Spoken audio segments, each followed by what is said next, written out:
one thing Debbie hadn't bargained on was Marshall falling in love with Kim. He was 15 at the time she moved in, and a year later, they were in a highly volatile sexual relationship. Kim and Eminem and Kim and Debbie, everybody was fighting. It was a very turbulent environment. By Eminem's own admission, he described himself as a child. He said, I was puny, timid. So you have this puny, timid child among these warring women. After repeating the 9th grade twice, due to truancy and near-failing grades, Marshall dropped out of college. He became a fast food chef at Gilbert's Lodge at St. Clair Shores, Detroit, living on a minimum wage. Life in the Mathers household was tough, and his relationship with Kim was proven very tricky. Then in 1991 came the news that shocked and brutalized Marshall to his core. Bud, This is Ron Polkinghorn. well, life's hard, bud.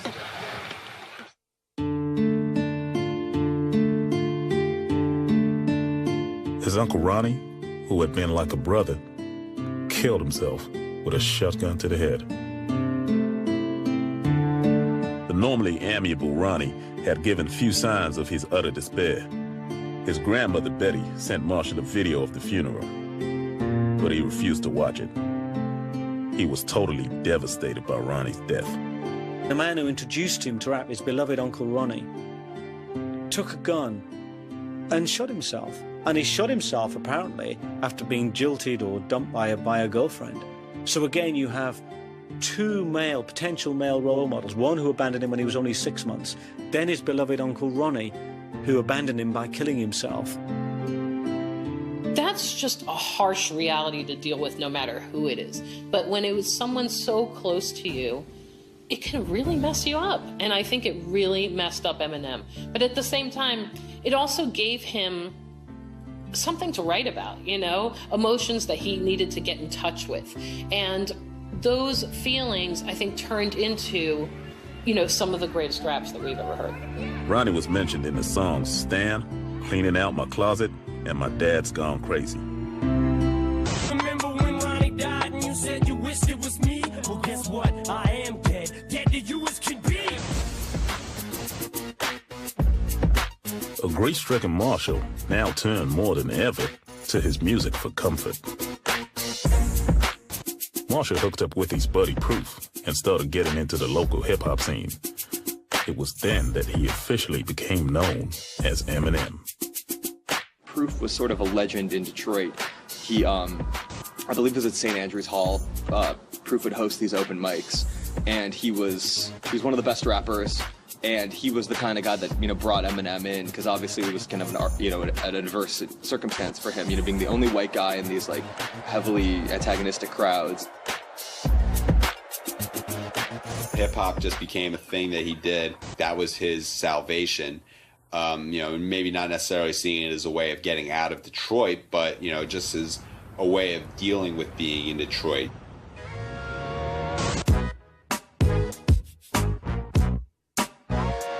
So Eminem's music career had begun, but his personal life was in freefall.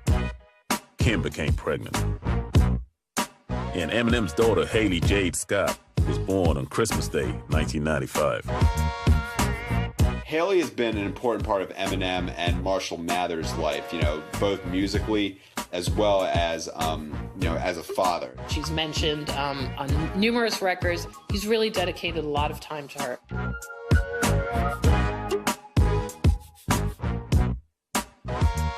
Haley's birth brought a new lease of life for Eminem, and he started writing furiously.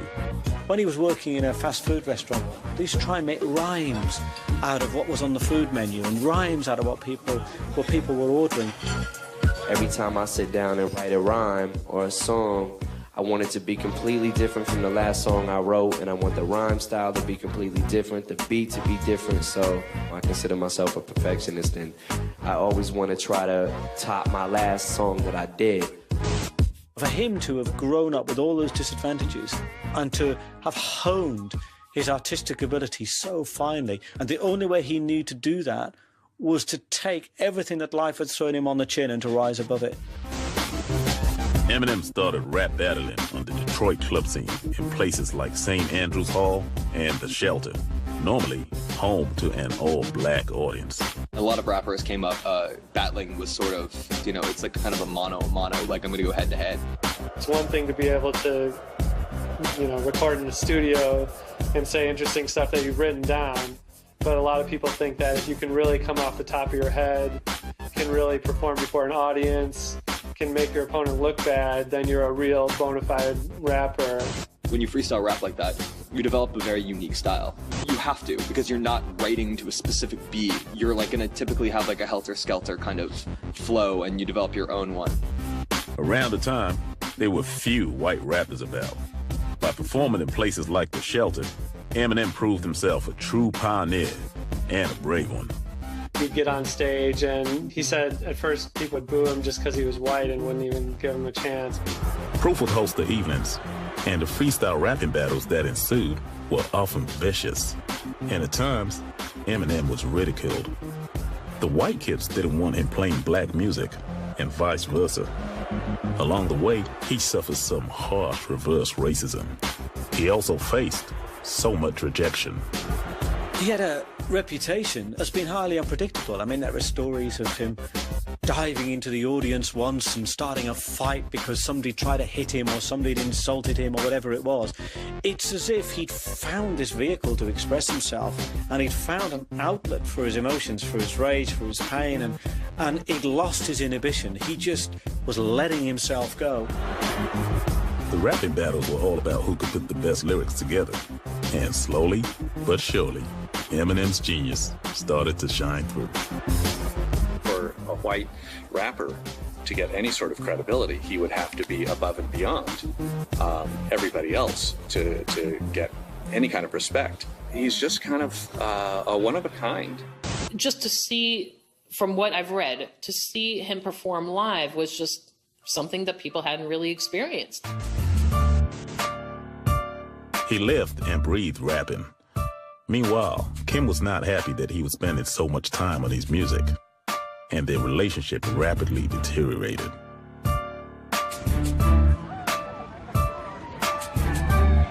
His first song release was Backstabber, inspired by a fight he and Kim had had. It was local DJ Lisa from radio station WDRQ who eventually gave him his big break. He called her persistently to get on a show, and she finally gave in. He was then signed to FBT Productions in 1992, run by brothers Jeff and Mark Bass, who ran an indie label called Web Entertainment.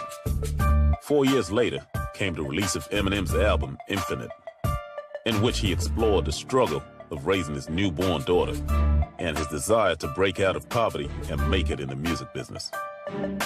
He hadn't developed a voice yet. You know, he still was he was a good technical rapper, but there's a huge difference between being a good technical rapper and being like a great artist. You know, like to be a great artist, I think to a great rapper, you have to have your own voice, you have to have your own character. But Infinite proved the flop, and the constant negativity he faced in the rap battles started to get to Eminem. He became depressed and took to abusing drugs and alcohol. After the failure of his first album, Eminem allegedly tried to commit suicide. He has this dream, which his Uncle Ronnie instilled in him, of being a rap artist. And then he releases his album, and then it flops. He's used every resource, every available resource he's got left. At that point, his world must have caved in. He must have felt as if whatever he did, there was no way out for him from the prison that he felt he was in. He must have hit absolute despair.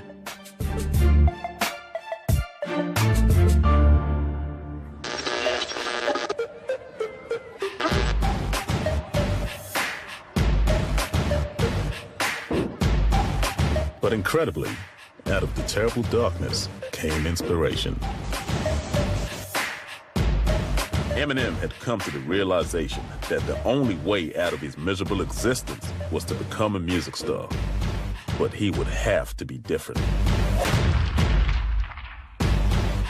And so he created Slim Shady, an alter ego that would launch him onto the contemporary music scene.